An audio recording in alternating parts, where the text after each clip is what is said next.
भगवान शिव को समर्पित प्रदोष व्रत आज है।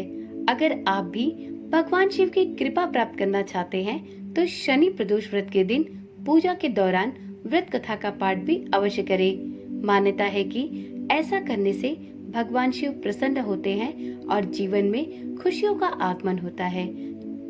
ओम नमः शिवाय। जय श्री कृष्णा। आप सभी का सनातन धर्मसार चैनल पर बहुत बहुत स्वागत है। मित्रों, हर माह के कृष्ण और शुक्ल पक्ष की त्रयोदशी को प्रदोष व्रत रखा जाता है। मान्यता के अनुसार इस तिथि पर भगवान भोलेनाथ की उपासना करने से साधक को आरोग्य जीवन का वरदान प्राप्त होता है। साथ ही शुभ फलों की प्राप्ति के लिए भी यह व्रत किया जाता है। इस बार श्रावण माह के शुक्ल पक्ष का प्रदोष व्रत शनिवार 17 अगस्त को पड़ रहा है। शनिवार को पड़ने के कारण इसे शनि प्रदोष व्रत के नाम से जाना जाता है। यदि आप भी भगवान शिव की कृपा प्राप्त करना चाहते हैं तो शनि प्रदोष व्रत के दिन पूजा करने के उपरांत शनि प्रदोष व्रत की कथा का भी अवश्य पाठ करें। मान्यता है कि ऐसा करने से भगवान शिव के साथ ही भगवान शनि देव भी प्रसन्न होते हैं और जीवन में आपके खुशियों का आगमन होता है। तो चलिए आज की वीडियो में सुनते हैं शनि प्रदोष व्रत की पावन और पुण्यदायी व्रत कथा। पौराणिक मान्यताओं के अनुसार प्राचीन काल में एक नगर में एक विधवा ब्राह्मणी रहा करती थी। पति की मृत्यु के बाद बच्चों के लालन पालन का उसके पास कोई अन्य साधन नहीं था, इसलिए वह भिक्षा मांगकर अपना और अपने बच्चों का जीवन व्यतीत कर रही थी। प्रतिदिन की तरह एक दिन जब वह भिक्षा मांगकर वापस अपने घर की ओर लौट रही थी तो उसे मार्ग में दो बालक दिखे जो अपना रास्ता भटक गए थे। ब्राह्मणी को दोनों बालकों को देखकर बहुत दया आई। ब्राह्मणी ने दोनों बालकों को अपने साथ अपने घर ले जाने का निश्चय किया और ब्राह्मणी उन दोनों बालकों को अपने साथ अपने घर ले आई और उनका पालन पोषण भी अपने पुत्र के समान करने लगी। जब वे दोनों बालक बड़े हो गए तो ब्राह्मणी उनको लेकर ऋषि शांडिल्य के आश्रम में गई। वहां जाकर ब्राह्मणी ने ऋषि शांडिल्य से अनुरोध किया कि वह अपने तपोबल से बालकों के बारे में पता लगाएं कि वह कौन है और कहां से आए हैं। ऋषि ने ब्राह्मणी का स्वच्छ मन देखकर उसकी बात मान ली।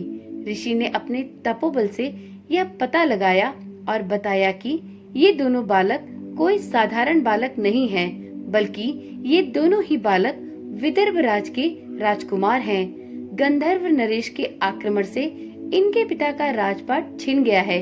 यह सुनकर ब्राह्मणी ने ऋषि से कहा कि महाराज, ऐसा कोई उपाय बताएं जिससे इन बालकों को अपना राजपाट व घर परिवार वापस मिल जाए। ऋषि शांडिल्य ने ब्राह्मणी और राजकुमारों को प्रदोष व्रत करने की महत्ता बताई और यह व्रत करने की सलाह दी। ब्राह्मणी और दोनों राजकुमारों ने ऋषि की आज्ञा अनुसार विधि विधान से प्रदोष व्रत करना प्रारंभ कर दिया। एक दिन बड़े राजकुमार की मुलाकात अंशुमति नामक एक कन्या से हुई। दोनों एक दूसरे से प्रेम करने लगे। इसके बाद ब्राह्मणी ने अंशुमति के पिता से अपने पुत्र के विवाह की बात की तो वह इसके लिए सहज ही तैयार हो गए और दोनों का विवाह हो गया। अंशुमति भी एक राजा की पुत्री थी और उसके पिता के सहयोग से दोनों राजकुमारों ने गंधर्व राज्य पर आक्रमण कर दिया और इस आक्रमण में राजकुमारों की जीत हुई, जिसके बाद दोनों राजकुमारों को अपना सिंहासन, अपना राज्य वापस मिल गया और गरीब ब्राह्मणी को भी एक खास स्थान उनके महल में दिया गया, जिससे उनके सारे दुख भी समाप्त हो गए। राजकुमारों को राजपाट और सभी सुख समृद्धि मिलने का एकमात्र कारण था प्रदोष व्रत। जी हाँ, इस प्रदोष व्रत को करने से राजकुमारों ने अपनी संपत्ति वापस प्राप्त की और उनके जीवन में सुख समृद्धि वापस आ गई। साथ में विधवा ब्राह्मणी के भी प्रदोष व्रत करने के कारण उसके सभी दुख दूर हुए और अंतोगत्वा संपन्नता का जीवन प्राप्त हुआ। तो इस प्रकार से जो भी कोई व्यक्ति प्रदोष व्रत धारण करता है उसकी सभी मनोकामनाएं भगवान भोलेनाथ दूर करते हैं। मित्रों, इस वर्ष सावन माह का अंतिम प्रदोष व्रत शनिवार के दिन पड़ रहा है। शनिवार होने की वजह से इस दिन व्रती को शनि महाराज के निमित्त पीपल में जल देना चाहिए। शनि श्रोत और चालीसा का पाठ करना भी इस दिन शुभ रहता है। प्रदोष व्रत में पूरे दिन निराहार रहा जाता है और शाम के समय जब सूर्यास्त होने वाला होता है उस समय सफेद वस्त्र धारण करके भगवान शिव की विधि पूर्वक पूजा अर्चना की जाती है। सभी प्रदोष व्रत में प्रदोष काल के समय ही भगवान शिव की पूजा करना सर्वोत्तम माना गया है। इस दिन विभिन्न प्रकार के फूलों और बेल पत्रों से भगवान शिव की आराधना करनी चाहिए। शिव जी की पूजा के बाद भगवान शिव की आरती और भजन भी अवश्य करना चाहिए।